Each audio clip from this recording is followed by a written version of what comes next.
Hello student बच्चों, electric field का अगला वीडियो हेडिंग है एक समान रूप से आवेशित वृत्ताकार छल्ले के कारण इसके अक्ष पर स्थित बिंदु पर उत्पन्न वैद्युत क्षेत्र या वैद्युत क्षेत्र की तीव्रता। अब कह रहा है कि एक समान रूप से आवेशित वलय कह लीजिए या आप ये कह सकते हैं कि एक समान रूप से आवेशित वृत्ताकार छल्ला या वलय के कारण इसके अक्ष पर स्थित बिंदु पर उत्पन्न वैद्युत क्षेत्र की तीव्रता। यानी अब इसकी कुछ ऐसे टर्म हैं जिनकी इंग्लिश भी जानना आपके लिए आवश्यक है, क्योंकि जैसे ही आप आगे ग्रेजुएशन करेंगे तो वहां पे टोटल सब्जेक्ट आपके इंग्लिश होंगे, साइंस के। इसलिए क्या करा, electric field due to a uniformly charge circular ring, यानी एक समान रूप से आवेशित जो आपका वृत्ताकार छल्ला है। वृत्ताकार छल्ला का मतलब एक रिंग है, सर्कुलर रिंग है। At a point on the axis, मतलब कि अक्ष पर ही स्थित और क्या एक्सिस ऑफ द रिंग, यानी जो हमें कंसीडर करना है, जो चीज हमें चाहिए वो क्या है कि electric field due to a uniformly charge, यानी एक समान रूप से आवेशित वलय कैसा है, सर्कुलर रिंग है, वृत्ताकार रिंग है।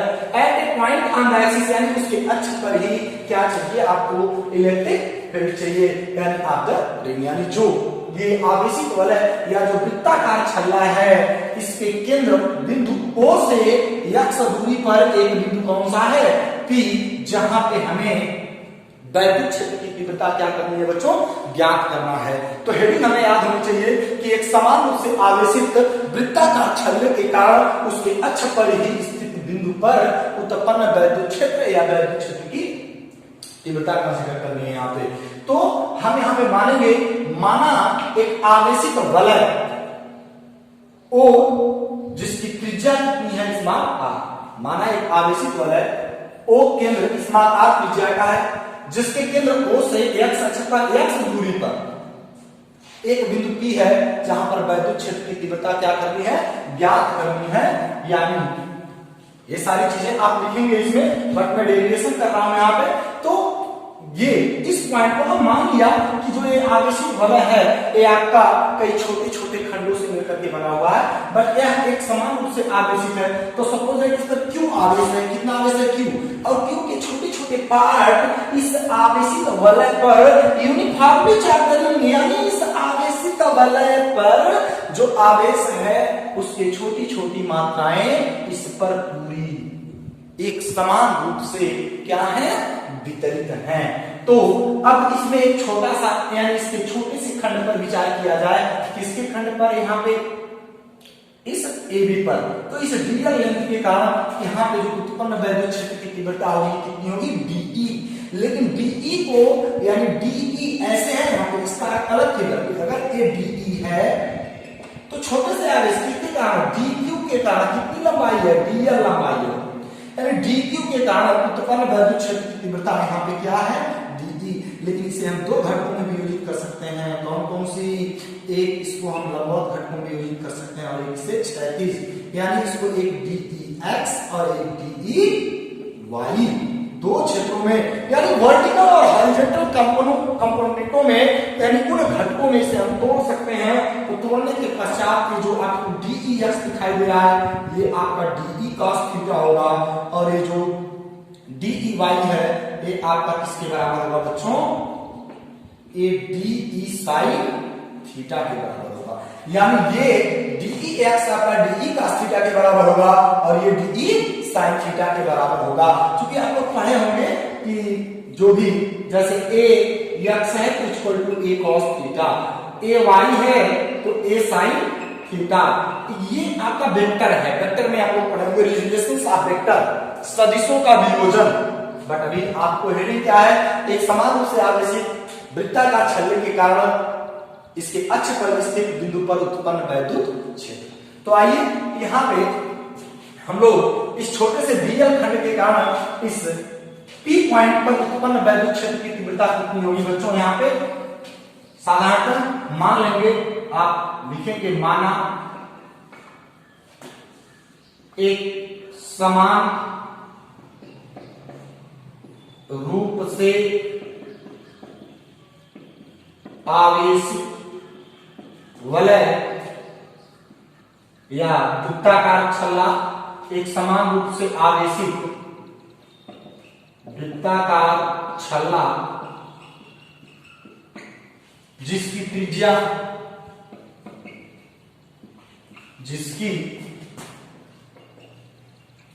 त्रिज्या स्मॉल r है, इस त्रिज्या स्मॉल r था केंद्र O है। ठीक, इसके केंद्र से x दूरी पर एक बिंदु P है, इसके केंद्र से x दूरी पर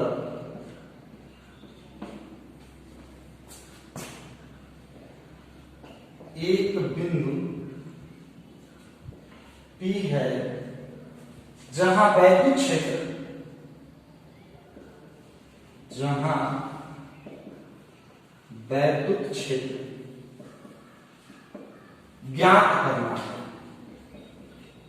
ज्ञात करना है। अतः AB की सूक्ष्म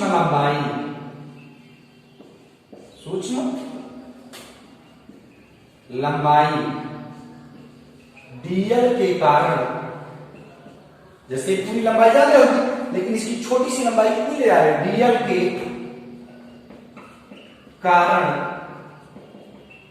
वैद्युत क्षेत्र कितना होगा भाई, DE इक्वल टू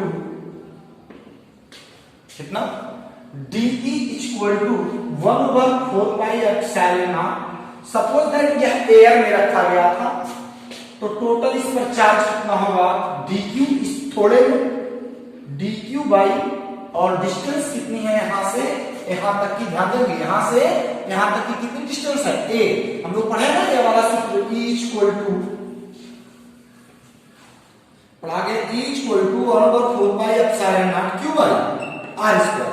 तो q माने यहां पे कितना होगा, dl में छोटी सी लंबाई, पूरा में तो q है, इतने में कितना होगा, dq आवेश होगा छोटा सा, तो हम dq आवेश कर देंगे।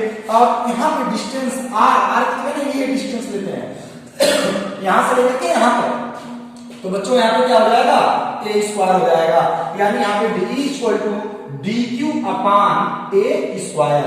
बट चूंकि dq इक्वल टू क्या होगा, जरा ये देखिए, हम लोग पढ़े लीनियर चार्ज डेंसिटी, क्या पढ़े हैं, लीनियर चार्ज डेंसिटी। ये क्या होता है, ये lambda equal to q by l होता है, क्या होता है, लेकिन अगर छोटा सा आवेश हो जाए तो ये क्या हो जाएगा, dq, ये क्या हो जाएगा, dl।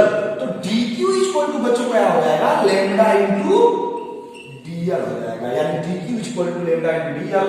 तो dq equal to lambda into हम क्या लिखेंगे, dl, इसलिए de equal to vector de equal to 1/4 pi epsilon 0 dq की जगह लैम्डा dl अपान क्या लिखेंगे, a स्क्वायर।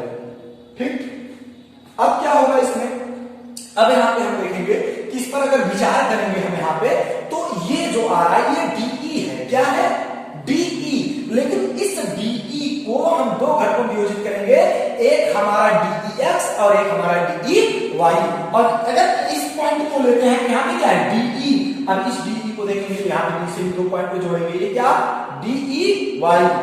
तो DEY और एक इसी पर आएगा DEX, यानी कितने घटक होंगे इसके, दो घटक होंगे, यहाँ पे कितने घटक होंगे, दो घटक होंगे।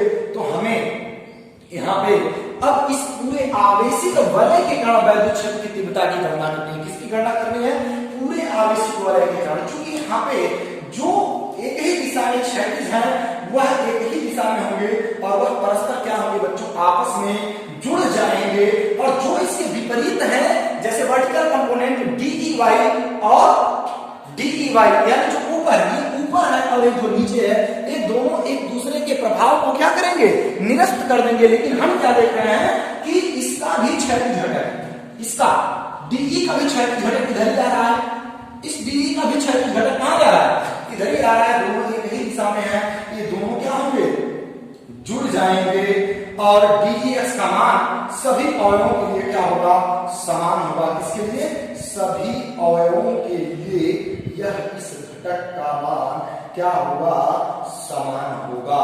लेकिन अब हम देखें कि जो हमारा वलय है, संपूर्ण वलय या छलने के कारण P बिंदु पर वैद्युत क्षेत्र की तीव्रता, किस पर, संपूर्ण वलय के कारण,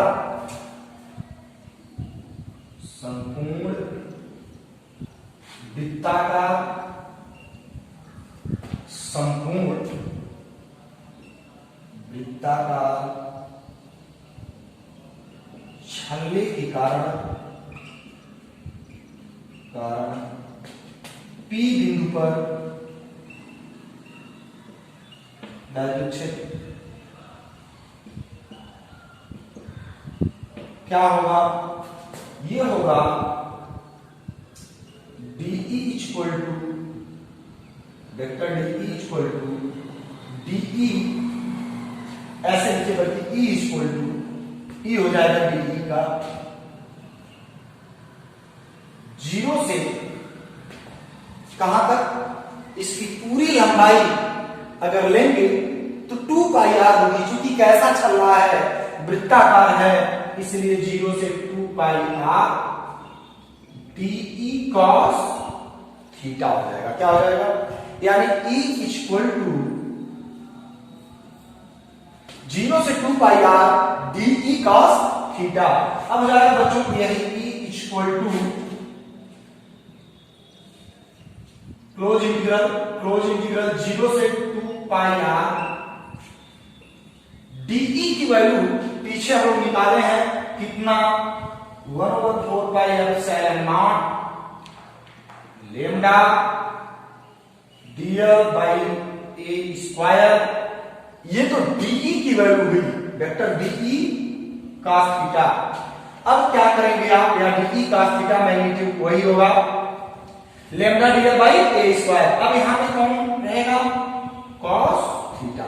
अब एक लाइन देखें, अगर इस एंगल को लें तो cos थीटा इक्वल टू बच्चों कितना होगा, आधार बटे कण, आधार कितना है, x कण कितना है a, यानी cos थीटा जहां है वहां हम x बाई a लिख सकते हैं। तो अगली लाइन बनाएगी बच्चों की इक्वल टू क्लोज इंटीग्रल 0 से 2 pi r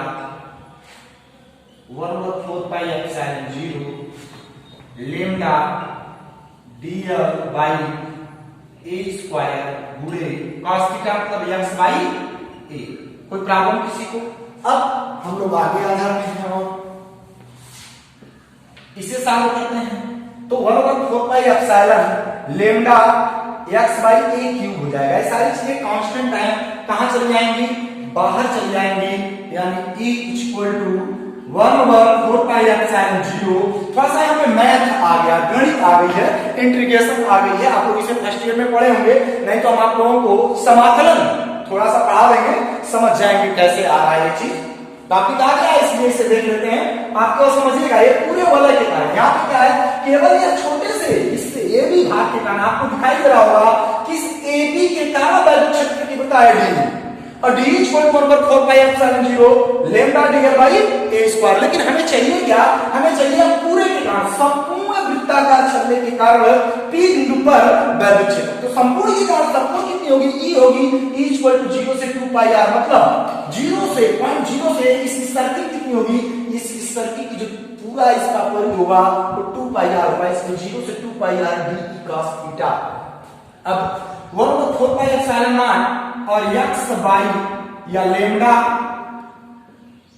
x by a cube constant है, क्लोज इंटीग्रल 0 से 2 पाई r, और बचा क्या, dl बचेगा बच्चों। क्या बचेगा, dl।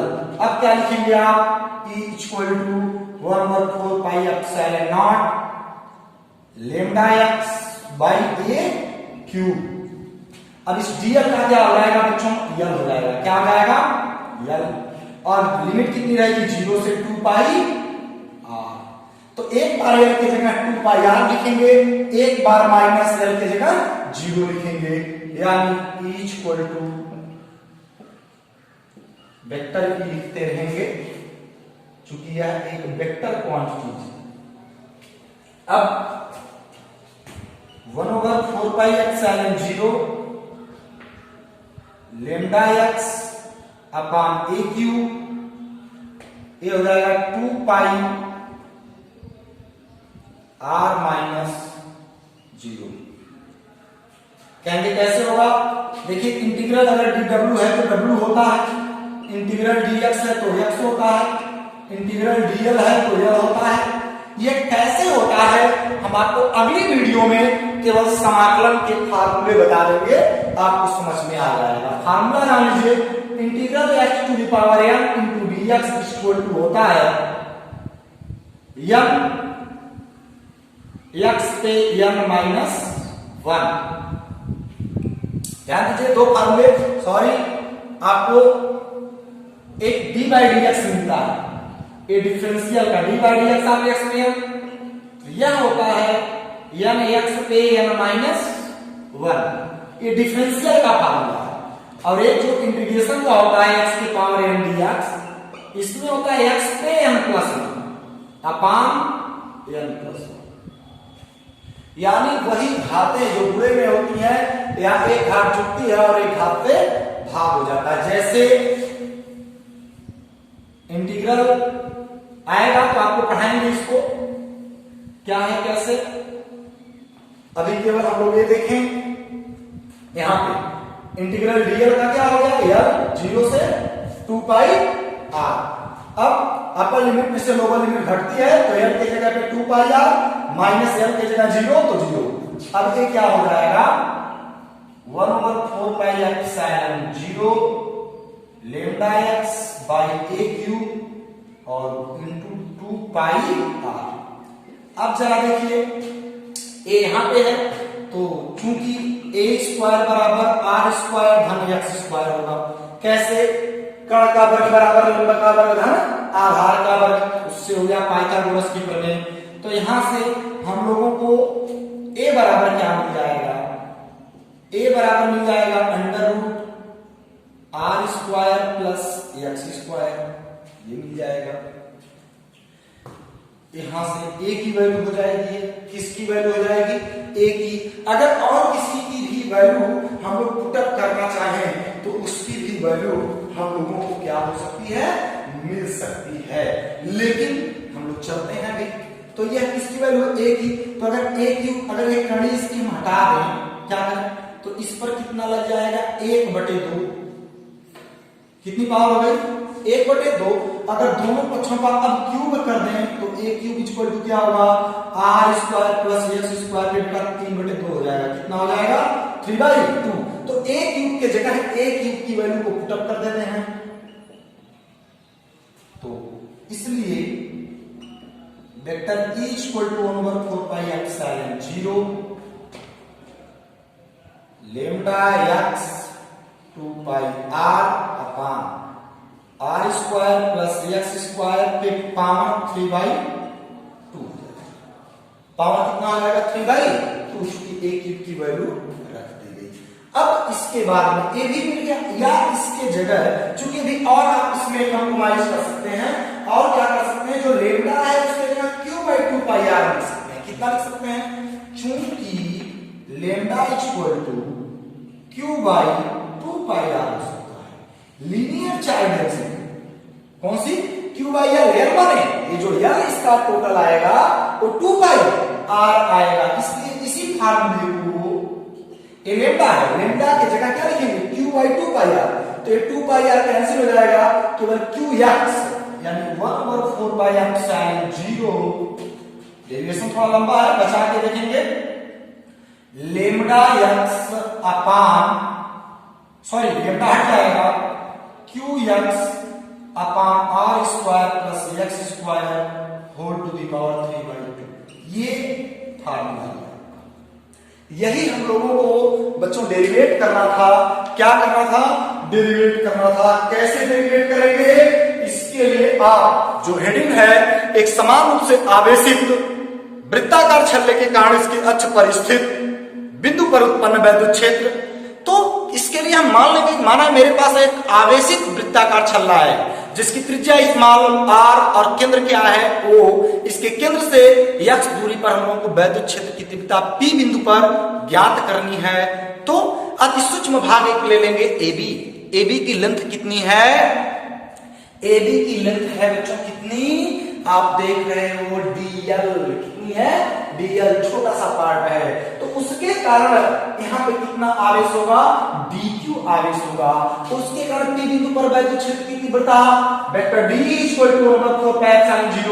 dq by a square. तो यहाँ पे लीनियर चार्ज डेंसिटी से पीछे आप पढ़े हो, लीनियर चार्ज डेंसिटी उसका यूज हो गया, आगे मिल गया। फिर संपूर्ण के कारण ऐसे आगे आपको समाकलन बता देंगे, इसे नोट करिए।